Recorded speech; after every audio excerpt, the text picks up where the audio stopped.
থেকে বলেন وعن أبي هريرة رضي الله تعالى عنه قال قال رسول الله صلى الله عليه وسلم سبعة يظلهم الله في ظله يوم لا ظل إلا ظله হযরত আবু হুরায়রা রাদিয়াল্লাহু তাআলা আনহু থেকে বর্ণিত তিনি বলেন রাসূল করিম সাল্লাল্লাহু আলাইহি ওয়াসাল্লাম কিয়ামতের ময়দানে 7 শ্রেণীর লোককে যেদিন আল্লাহর আরশের আযীমের ছায়া ছাড়া কোনো ছায়া থাকবে না, যেদিন সূর্যটা মাথার উপর চলে আসবে, আল্লাহর আরশের আযীমের ছায়া ছাড়া যেদিন কোনো ছায়া থাকবে না, সূর্যের গরমে মানুষের মাথায় মগজগুলো টকবক টকবক করতে থাকবে, এমন দিন আল্লাহ রাব্বুল আলামিন আল্লাহর কুদরতের ছায়া কিছুটা নির্দিষ্ট বান্দার জন্য রাখবেন। ওই ধরনের বান্দা হলো 7 শ্রেণীর।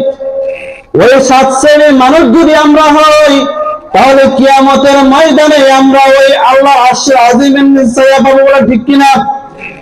ওই 7 শ্রেণীর মানুষগুলো হলো কারা? রাসূল করিম সাল্লাল্লাহু আলাইহি ওয়াসাল্লাম বলেন, এর ভিতরে প্রথম যে ব্যক্তি আল্লাহর আরশের আযীমের নিচে ছায়া পাবেন, ওই ব্যক্তি হলেন ইমামুন আদিলুন, ইনসাফকার ইমাম। কে? ইমামুন আদিলুন, ইনসাফকার বাচ্চা।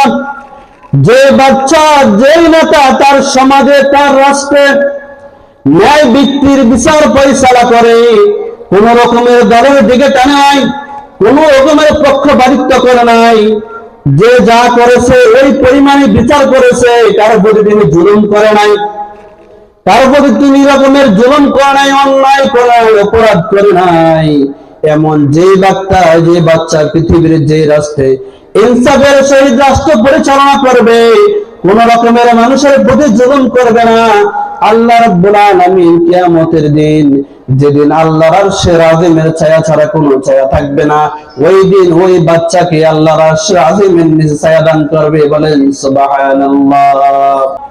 যখন বলে সালিসি করতে গিয়ে, বিচার করতে গিয়ে, আদালত করতে গিয়ে যখন দেখে আমার দলের লোক, তখন যদি ইনসাফ ভিত্তিক বিচার ফয়সালা না করে, আল্লাহ রাব্বুল আলামিন ওই ব্যক্তিকে জালেমের খাতায় নাম লিখে দেয়। বলেন নাউজুবিল্লাহ।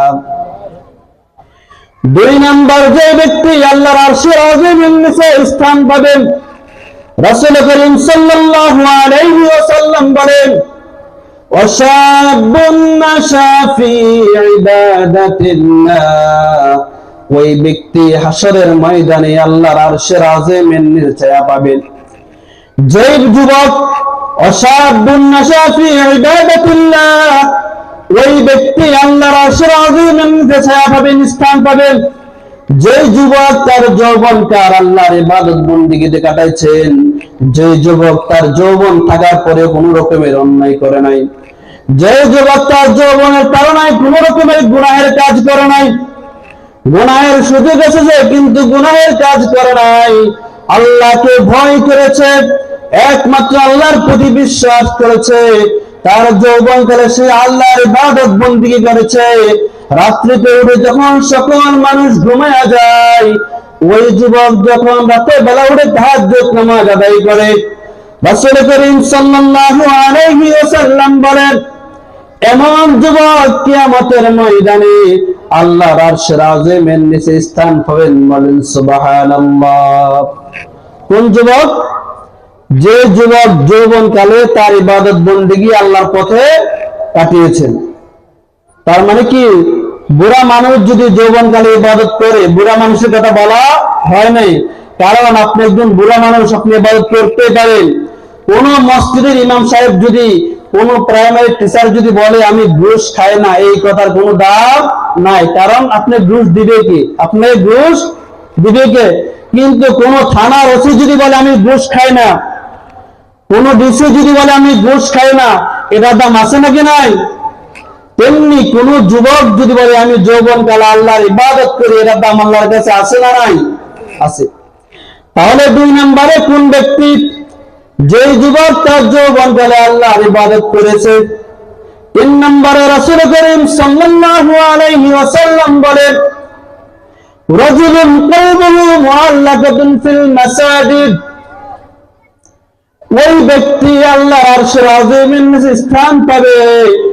যে ব্যক্তির অন্তরটা মসজিদের সাথে ঝুলেছিল। কোন ব্যক্তির?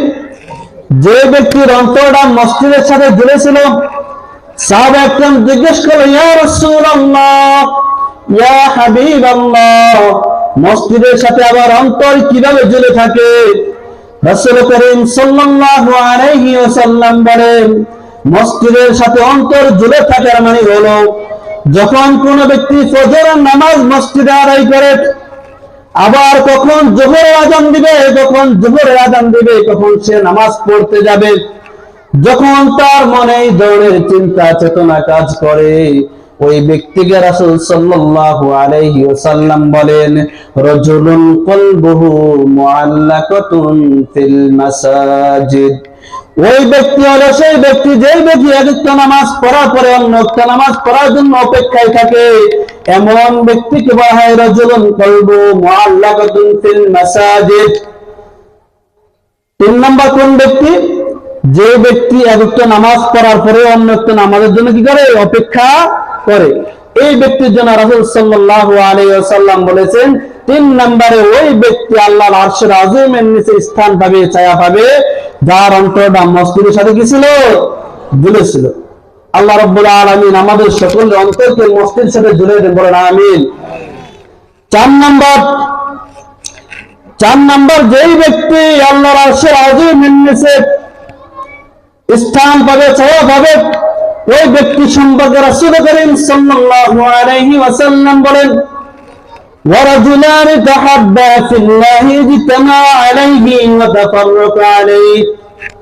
রাসূল করিম সাল্লাল্লাহু আলাইহি ওয়াসাল্লাম বলেন, ওই 2 ব্যক্তি যারা কাল কিয়ামতের ময়দানে আমি রব্বুল আলামিনের আরশের আযীমের ছায়া ছাড়া অন্য কোনো ছায়া থাকবে না, অন্য কোনো স্থান থাকবে না, যে জায়গায় মানুষ আশ্রয়ের জন্য যাবে।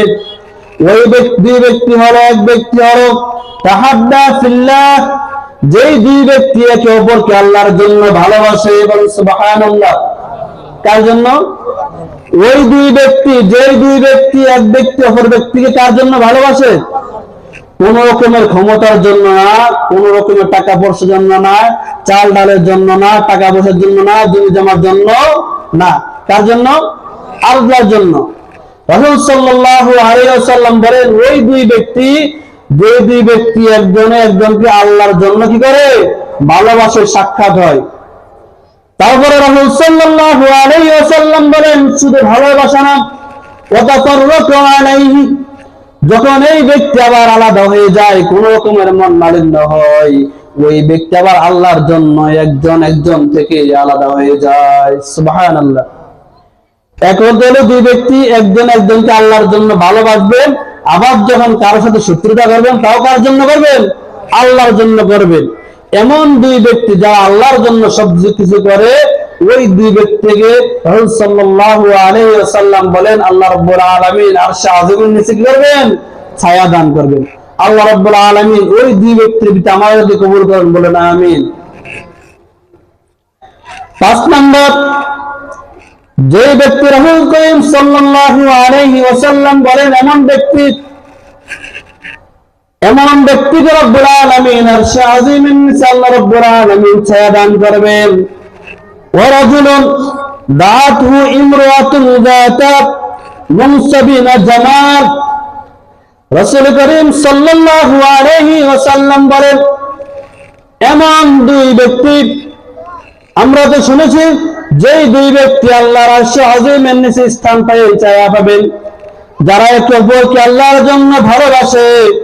রাসূল করিম সাল্লাল্লাহু আলাইহি ওয়াসাল্লাম বলেন, 5 নম্বর, ওই ব্যক্তি আল্লাহ তাআলার আরশে আযীমের নিচে ছায়া পাবেন, যে ব্যক্তিকে কোন সুন্দরী মহিলা, মন দিয়ে শুনুন, যে ব্যক্তিকে কোন সুন্দরী মহিলা এবং ধনী মহিলা যখন তাকে জিনা করার জন্য ডাকে, কোন রকমের খারাপ কাজের জন্য বদলায়, কোন রকমের কোন অন্যায় কাজের জন্য যখন তাকে আহ্বান করে, আসে আমরা অন্যায় কাজ করে, ওই যুবক যখন বলে, ইন্নী আখাফুল্লাহ, আমি আল্লাহ তাআলাকে ভয় করি, আমি কোন রকম গুনাহের কাজে লিপ্ত হতে পারবো না। আল্লাহ রাসূল সাল্লাল্লাহু আলাইহি ওয়াসাল্লাম বলেন, যে ব্যক্তি এমন সুন্দরী মহিলারা পাপে গুনাহের কাজে লিপ্ত হয় নাই। রাসূল করিম সাল্লাল্লাহু আলাইহি ওয়াসাল্লাম বলেন, কিয়ামতের ময়দানে এই ব্যক্তি আল্লাহর আরশের আযীমের নিচে ছায়া পাবেন। বলেন সুবহানাল্লাহ। যাকে গুনাহের জন্য আহ্বান করা হয়, কিন্তু সে বলে আমি কাকে ভয় করি? আল্লাহকে ভয় করি। আমি তোমার সাথে গুনাহে লিপ্ত হব, অন্যায় কাজে লিপ্ত হব, পৃথিবীর কোন মানুষ দেখবে না, কিন্তু যিনি দেখবেন তিনি কে? আল্লাহ। যিনি দেখবেন তিনি কে? আল্লাহ। সময় কম, 6 নম্বরে রাসূল করিম সাল্লাল্লাহু আলাইহি ওয়াসাল্লাম বলেন, যে ব্যক্তি অনেক বড় দানশীল, কিন্তু এমন গোপনী ভাবে সে দান করে, আল্লাহর রাস্তায় দান করে, তার ডান হাত যখন আল্লাহর রাস্তায় দান করে তার বাম হাতে ওটা আর পায় না। এমন ব্যক্তি আছে না নাই? হুজুর আমি মসজিদে 10 লাখ টাকা দেব, 5 লাখ টাকা দেব, 50,000 টাকা দেব, কিন্তু আমার নাম বললেন না। এমন ব্যক্তি আছে না নাই? এটাকে বলে গোপনে দান। কি দান? আমার নাম মসজিদে বলার প্রয়োজন নাই, আমার নাম মাহফিলে বলার প্রয়োজন নাই, আমার নাম কোন স্টেজে বলার প্রয়োজন নাই। আপনি শুধু বলবেন এক ব্যক্তি আল্লাহর দরবারে আল্লাহর রাস্তায় 20,000 টাকা দান করেছে। যে ব্যক্তি এমন গোপন ভাবে দান করবে, তার ডান হাতে দান করবে, বাম হাতে জানে না। রাসূল করিম সাল্লাল্লাহু আলাইহি ওয়াসাল্লাম বলেন, এই ব্যক্তিকে হাসরের ময়দানে রব্বুল আলামিন আল্লাহর আরশের আযীমের নিচে স্থান দান করবেন। বলেন সুবহানাল্লাহ। 7 নাম্বার, যে ব্যক্তিকে আল্লাহর আরশের আযীমের নিচে আল্লাহ রব্বুল আলামিন স্থান দান করবেন, রাসূল করিম সাল্লাল্লাহু আলাইহি ওয়াসাল্লাম বলেন, যেই ব্যক্তি দিনে রাতে সব সময় একজনের জিকির করে তিনি কে? যে ব্যক্তি দিনে রাতে আল্লাহ রাব্বুল আলামিনের জিকির করে, আল্লাহ রাব্বুল আলামিনকে স্মরণ করে, নির্জনে বসে বসে আল্লাহর জিকির করে এবং তার দু চক্ষু দিয়ে অশ্রু বিসর্জন করে, আল্লাহ রাব্বুল আলামিনের ওই হাসরের ময়দানে স্থানে রাসূল করিম সাল্লাল্লাহু আলাইহি ওয়াসাল্লাম বলেন, আল্লাহর ভয়ে যার চোখ থেকে 2 ফোঁটা পানি বের হয়, দুনিয়ার কোন মানুষকে দেখানোর জন্য নাই, দুনিয়ার কোন মানুষের ভালোবাসা পাওয়ার জন্য নাই, দুনিয়ার কোন মানুষের লোভ লালসা, দুনিয়ার কোন মানুষের অর্থ সম্পদের লোভে নাই, একমাত্র আল্লাহর সন্তুষ্টির জন্য নির্জনে বসে বসে চোখের পানি পালায়। রাসূল করিম সাল্লাল্লাহু আলাইহি ওয়াসাল্লাম বলেন, হাসরের ময়দানে যেদিন আল্লাহর আরশের আযীমের ছায়া ছাড়া কোনো ছায়া থাকবে না, ওই দিন ওই স্থানে আল্লাহ রাব্বুল আলামিন ওই জিকিরওয়ালা ব্যক্তিকে স্থান দান করবেন। বলেন সুবহানাল্লাহ। কয় ব্যক্তিকে? 7 ব্যক্তি। তাহলে আমরা শুধু 7 ব্যক্তির ভিতরে একজন হলো কোন ব্যক্তি? একজন হলো কোন ব্যক্তি? রাজুলুন কলবুহু মুআল্লাকাতুন ফিল মাসাজিদ, যার অন্তরটা মসজিদের সাথে কি থাকে? জ্বলে থাকে।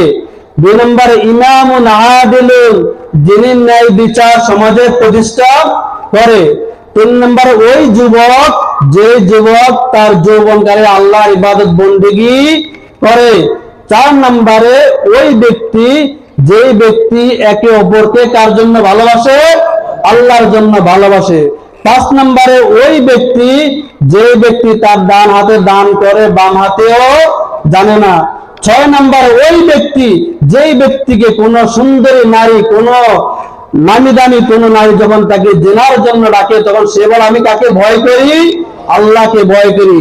7 নম্বরে ওই ব্যক্তি, যেই ব্যক্তি নির্জনে বসে বসে আল্লাহ তাআলা জিকির করে, এমন 7 ব্যক্তিকে আল্লাহ রাব্বুল আলামিন হাসরের ময়দানে তার আরশের আযীমের স্থান দান করবেন। সুবহানাল্লাহ।